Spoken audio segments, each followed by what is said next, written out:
Hey, ladies and gentlemen, it's Michael here, and finally, we get to the Bellator tier list that I've been talking about for months that I've wanted to do.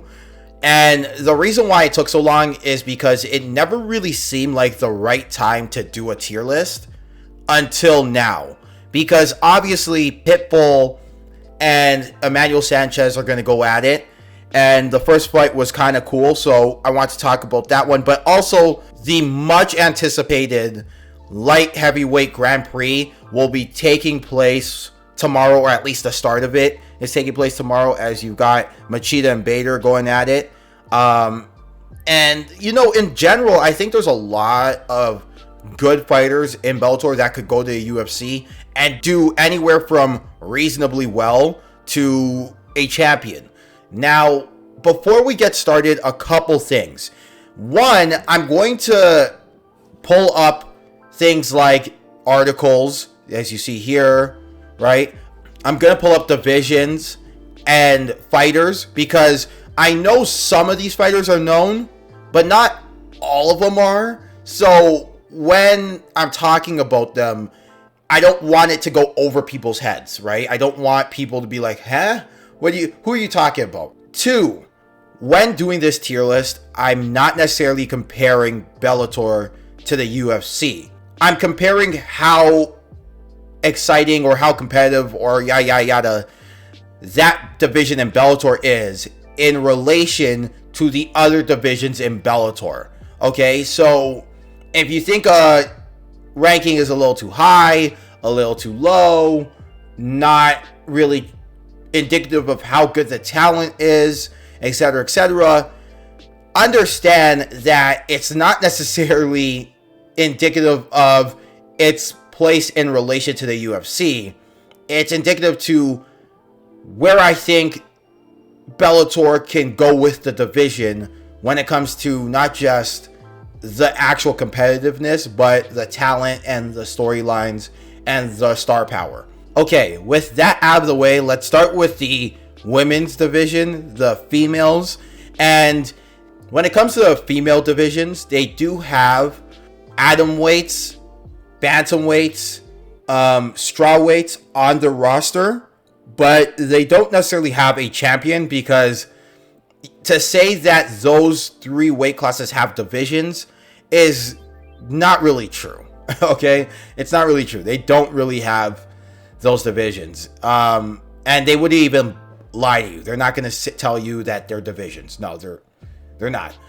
So I've kind of just went ahead and taken the liberty of only including the flyweight, which is 125, and the featherweight division. Now onto the flyweight division, and I gotta say, while I just said 2 seconds ago that I'm not going to compare the UFC's divisions to the Bellator division, this is one of the few divisions where I think if you were to take some of the fighters, or basically the entire division, and move it to the UFC, you'd be very surprised how competitive Bellator's division would be. Now, does that mean that Velasquez would beat Valentina Shevchenko? Absolutely not. No. But what I am saying, though, is you can place a lot of these fighters in that division of the UFC, or in the flyweight division of the UFC, and you'd be very surprised how competitive some of these women would be. You know, aforementioned Juliana Velasquez, 11-0, legit, right? Maddie Bone is a monster, no pun intended, okay? That's her nickname for anybody who's in the know. Liz Carmouche, you know, a name. Obviously a little long in the tooth. She's in her late 30s, but legit name. Randy Field, I had the pleasure of watching her fight a couple times. A little early for her, I'm not going to lie, but she is an athlete, a legitimately good athlete. And it's going to be interesting to see how well she could do moving forward. And then you start getting into women who are legit, like Ilama Leigh McFarland. I think I butchered that, but she is legit. I don't know how much I'd like to say that Valerie Loretta is legit, but they are pushing her, and she does train at ATT, and a lot of people say she can be something for real. She's a great kicker, an excellent kicker. She has legitimate knockout power. So there's something there, right? But yeah, and then you start getting into the underrated ones like Lena and Vanessa Porto. So yeah, I would say that because it's not the biggest draw and it doesn't get the biggest name, I'd be hard pressed to put it at an S or an A. I'm going to put it at a B because it doesn't really have the star power like that. But I think it is a very competitive division, and I think that it would behoove Bellator to really push the division. You know, not only just because it's a competitive division, but they have names there. You know, we just mentioned Valerie Loreda, and she's got a huge Instagram following. Ilema Lane McFarlane has a huge Instagram following, and she has a legit record. Juliana Velasquez can beat a lot of women in both the UFC and Bellator, and I truly believe that. Vanessa Porto is underrated. Maddie Bone, go look up some of her fights in TKO and other promotions before she reached Bellator. This woman is a monster. She's a killer. So yeah, they have tools. They have the tools in this division to really give the UFC a run for their money here in the flyweight division. I just would be hard pressed to put it anything above a B. Yeah. On to women's featherweight, and you can make another argument that this is better than the UFC's division, UFC's featherweight division, but not because of like just talent for talent, but because the UFC doesn't bother really pushing their featherweight division. It's kind of the Amanda Nunes show. But Cyborg, I think, depending on your thought process, could either be considered the second or third best female fighter in the world. And when you go to the division, women's featherweight is not deep. It's not the most deepest division in the world, but they have some women here who could be interesting. You got Julia Budd, really good name. Obviously, I'm a bit of a homer for Julia Budd. And it's not bad, you know, and I want to just take a look at Kat Zingano here. Now, if Kat Zingano can find the form she had 7 to 5 years ago, before the knee injury and before obviously the personal stuff, Kat Zingano could be a legitimate threat to Julia Budd and Chris Cyborg. So there's pieces here. But yeah, I think other than that, I just, you know, it's not the deepest division. And I think that's going to be a running theme for a lot of Bellator's divisions, is that the top is good. The top is legit UFC top 5 caliber. But then besides that top guy or top 2 guys, who else is there, right? And so for me, I think I'm going to put this at a C. I love Cyborg, but I'm going to put this at a C. On to bantamweight, and I'm just gonna pull up the list again here because there are some real legit names at bantamweight that I want to focus on. Juan Archuleta, great fighter. They have Sergio Pettis right here. They got Jack Gallagher. I think has rebounded really well after getting the you-know-what kicked out of him by Bandejas. Gentleman Josh Hill, you know, he's on one of my favorite podcasts. And he is, you know, starting to get back into it. Kyoji Horiguchi, Stefano loves this guy to death. So yeah, they have people. And then there's underrated guys like Magomedov, who's for real. Patchy Mix, Nikita Mikhailov is legit. So they have pieces. And it's not necessarily the Juan Archuleta and Friends show. It's a legit good division with guys. So I'm actually going to put the bantamweight division at an A here. I really like the division. And yeah, featherweight. So obviously Pitbull is the champion of featherweight and lightweight. Pitbull is legit. AJ McKee. You got Pitbull here. And then you've got guys like, I can't even say the gentleman's name, but Adam Borix, right? Because they usually put a Z at the end. He's for real, right? Darian Cardwell is a tough out for anybody. I don't care what anyone says. He is a tough out for literally anybody. So you got Pitbull, McKee, Codwell, Boritz. Aaron Pico has bounced back really nicely. And he looks like a killer again. And then again, you got the underrated guys. Obviously, the Eastern Europeans. Boom, boom.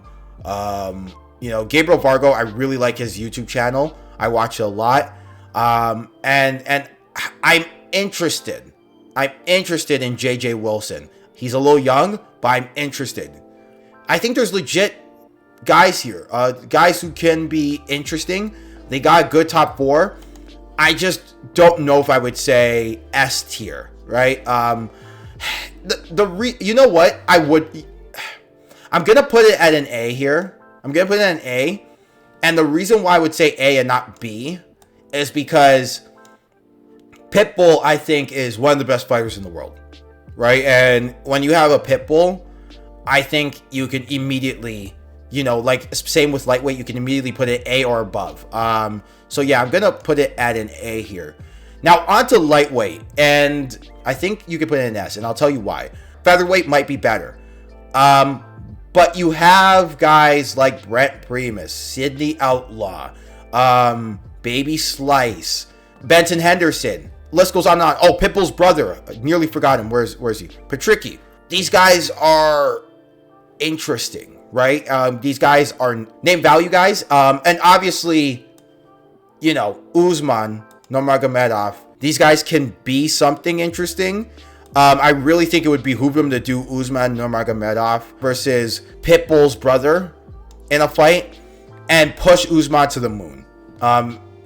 Push him to the moon because he looks scary and he's obviously a Nurmagomedov. And when you have Nurmagomedov to your name, yeah, you're gonna get eyes on your product. So I actually do think that talent for talent, featherweight is better.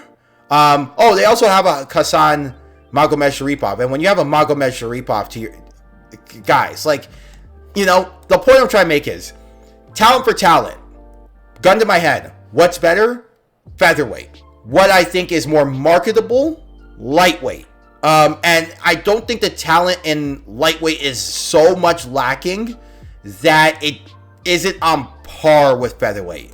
And so I think that you should put it at an S. Now, the funny thing about lightweight, and I will say this, is they don't have, right now Bellator doesn't have Pitbull listed as their champion.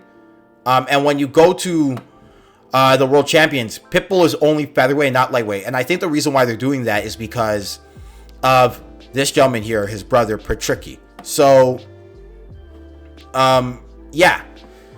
Patricky, they're brothers. I don't know how much those brothers would want to fight each other. Actually, I know they don't want to fight each other at all. And therefore, because Pitbull is not a slouch himself and he's number 2 in the division, does Patricio really want to defend his title?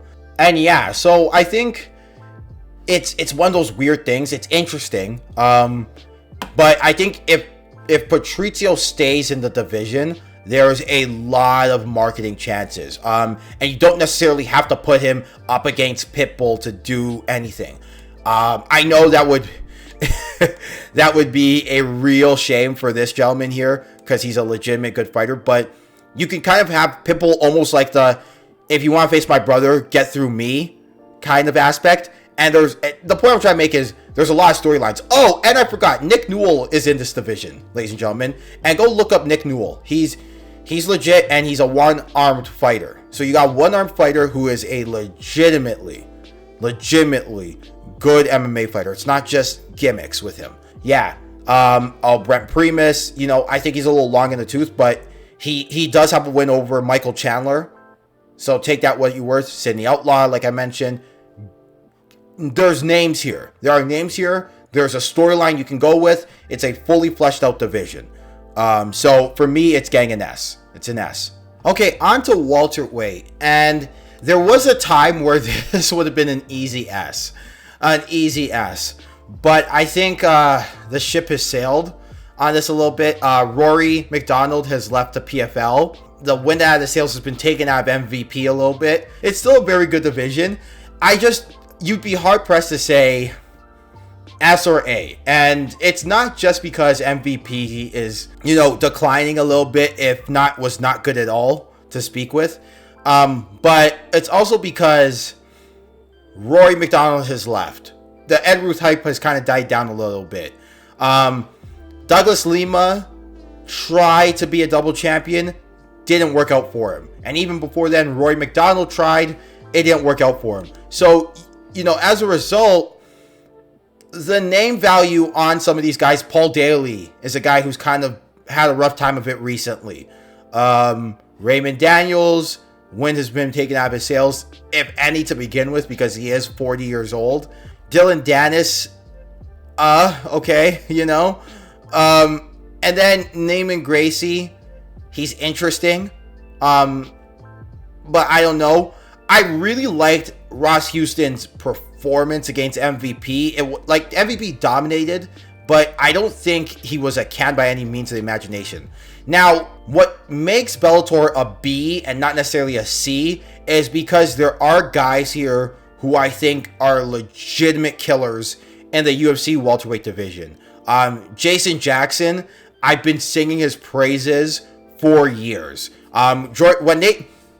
It's funny because when Jordan Meehan went into Bellator, and a lot of people were excited because Jordan Meehan is obviously one of the best Ontarians to ever grace MMA, and they said he's facing Jason Jackson. I was like, tough matchup. And a lot of people gave me flack for it. But what ended up happening was Jason Jackson dominated because Jason Jackson is a killer. He got robbed against Ed Ruth. Absolutely robbed. And they owe him money because they're a thief. I say what you will about Michael Venom Page, but he's 18-1 and a legit name. People know him, right? The aforementioned Jordan Meehan is a name that Canadian fans still gravitate towards. Lorenz Larkin is legit. I don't care what anyone says. Korshov is legit. I don't care what anyone says. I think the problem is that, where is he? 1, 2, 3, 4 are top, are top of the division. 5 is interesting, so Logan Storley is interesting. But then besides that, you do have a division that is kind of either weak or full of names that, are unproven a little bit. I think Neiman Gracie can be good, but he's in that interesting phase as well. He just doesn't interest me as much as a Logan Storley does. But yeah, I would say welterweight, I'm going to put it at B. But you know what? B+. If there was like an in-between here, I'd put it at B+. On to middleweight. And let's say Laval Jr. was still champion. I would actually maybe put it at an A because you have that two-headed monster of Gegard Mousasi and Lovato Jr. But I just think the problem with this division, and when you pull up the list, you'll see it, is that it's not that guys are not good fighters, but you either have guys who aren't names, like Fabio Aguiar, who, is a good fighter. Look, 17-1, you don't get there by just accident, right? He's a good fighter, but he's not a name that a lot of MMA fans know, Even some of the hardcores, they'd say who, John Seltzer has been doing it forever, but he's not a name, right? Or you get guys who are tweeners, like an Ed Ruth, a Leo Machida, right? A Mike Jasper, although he's kind of more settled now. Gegard Mousasi has fought as high as heavyweight before. So I think what ends up happening is you run into a situation where if you're a fan, you don't really check for the division like that. I'm sorry. And so I think I wouldn't say C, but if there's like a B-, I would put middleweight at B-, even though technically speaking, Gegard Mousasi by himself should be somewhere here. You know what I'm saying? He's a good fighter. He's a great fighter. On to light heavyweight, and you know it's going at S. Like, you know it's going at S. Come on, you know I'm not gonna hold y'all. It's an S. All right. Corey Anderson. Okay. Phil Davis, Mr. Wonderful. Okay. Anthony Johnson. Vadim Nemkov, I think could go to the UFC today. Today. Okay. I think he could go into UFC today and give a lot of people a lot of trouble. I think he could be an instant contender. If Yuri Prochazka, by the way, Yuri Prochazka beat Vadim Nemkov, but if Yuri Prochazka can go in there and be a legitimate contender already, I think Vadim Nemkov could really do some damage in that division. You know, I'd like to see a Vadim Nemkov Yuri Prochazka rematch. I'd like to see Vadim Nemkov versus Dominic Reyes. I think Vadim Nemkov hits hard enough to give Jan a lot of issues on the feet. So, yeah, Vadim Nemkov, right there. I would love to see a Vadim Nemkov versus Alexander Rakic fight. That would be insane. But, yeah, so Vadim Nemkov is legit. Yoel Romero, do I have to say anything? And I've been singing this gentleman's praises. Yashi Muradov. I really like the way he fights. He's a very patient, but he's not boring, you know? He's a smart fighter who somehow uses the lack of size to his advantage. He's a shorter guy. But he's legit. And yeah, again, so go watch him. He's 5'11", but he's not it's weird. He's not maybe I'm projecting myself as kind of a guy who competes in the heavier weight classes as a Demiyev guy, but maybe I'm projecting myself onto this gentleman and I'm vicariously living through him.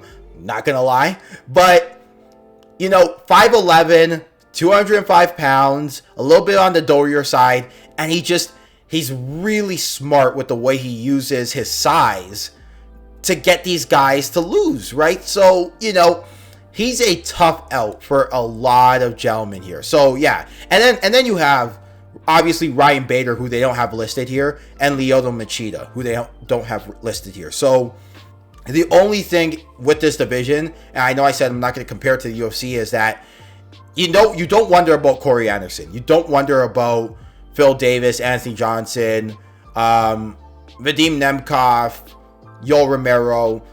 I don't wonder about him, but a lot of people do, just because of the size disadvantage. You know, it's one of those weird, like, he works well in Bellator, but can he translate to the UFC kind of thing, you know, with him. But I think the worry is guys like Sakara and Polizzini and Leo Light and Chuck Campbell, where you don't have a lot of proven gentlemen. But yeah, you wonder about guys like that. And Simon Biong, I think, can be interesting. I think he can be interesting, but he's not there yet for me where I could say, okay, legitimate fighter, right? Legitimate contender in the division. So yeah, I'm gonna put Bellator at Bellator's light heavyweight at an S. You know it's going to be an S. I'm just saying, if there is a flaw you can point to, there's the flaw. Now, heavyweight, I am hard-pressed to put it at a D here. And, I mean, you know, look, I'll tell you why. It just seems like it's Ryan Bader, Czech Congo, and everybody else. And I know Czech Congo ended up losing to Timothy Johnson. So Timothy Johnson is legit. But you know, I'll be the first to tell you, Josh Barnett, I hate him. You know, like, I'm sure he's a nice guy. Maybe he saves puppies on the weekends. I don't know. But he's ruined numerous cards. And I just think there is a sense of overratedness with him, right? Where's Tim Johnson? Tim Johnson, he's a tough out, but he's not necessarily championship material. He can catch guys slipping. He caught Chicago slipping a while back. So, you know, tough out, but he's not, I wouldn't say, you know, championship material. Jake Hager needs to get his striking together for me to even think about it. But, you know, they're pushing him. Good for him. And then you have a lot of guys who just have a past but not a future. You know what I'm saying? Past, not a future. Past, not a future. Let me just pull down the list more here. Past, not a future, right? Although hell of a past though, with Vitaly Minkoff, right? Past, not a future. You know, Justin Wren, great guy, does a lot of good charity work. I don't know if I'd say contender, you know? Although 13-2 is nothing to sneeze at. But yeah, you know, and he's also another guy with a past but not a future. So you have, I think with this division, I don't know if I would say D, you know? If there was like a D plus, C minus, it'd be in there. But I feel more confident putting in a D than I do a C, because it just feels like it's 1, 2, he can catch you slipping, and then everybody else, whatever, right? You know, and I think Minkoff can be interesting, but it just doesn't seem like he wants to fight anymore. You know, Minkoff can be interesting. You know, by the way, watch Minkoff versus Cheick Kongo 1 and 2 classics. But yeah, so yeah, that's my tier list. Maybe you don't agree. Maybe you think something should be higher. I know the welterweight one is definitely going to get a lot of pushback. I know this one, a lot of people would have this way lower, but I just think it's way too competitive to say, hey, let's put this at D here. It's a B. But yeah, anyway, this is Michael. Thanks for watching. If you did watch, please subscribe, tell your friends, do the notification bell thing that no one ever seems to remember to do. But yeah, it would really help us out. We're on the rise, and let's just hope to get rising more. Also, I want to shout out my boy Giancarlo Aulino. Link to his channel in the description, I guess. But he was a resource I went to a lot when doing these Bellator videos, right? I get a lot of my news from him. I watch a lot of his interviews, which he has on his YouTube channel, by the way. And yeah, I don't think I'd be as well knowledgeable and versed in Bellator's divisions or what they have to offer if it wasn't for Giancarlo Aulino, right? So yeah, while this is my knowledge and my opinion, it's backed by sources and facts, and a lot of it come from, again, Giancarlo Aulino. So link to his channel in the description box. And yeah, this is Michael from the Leg Kick. Until next time, I will see you soon.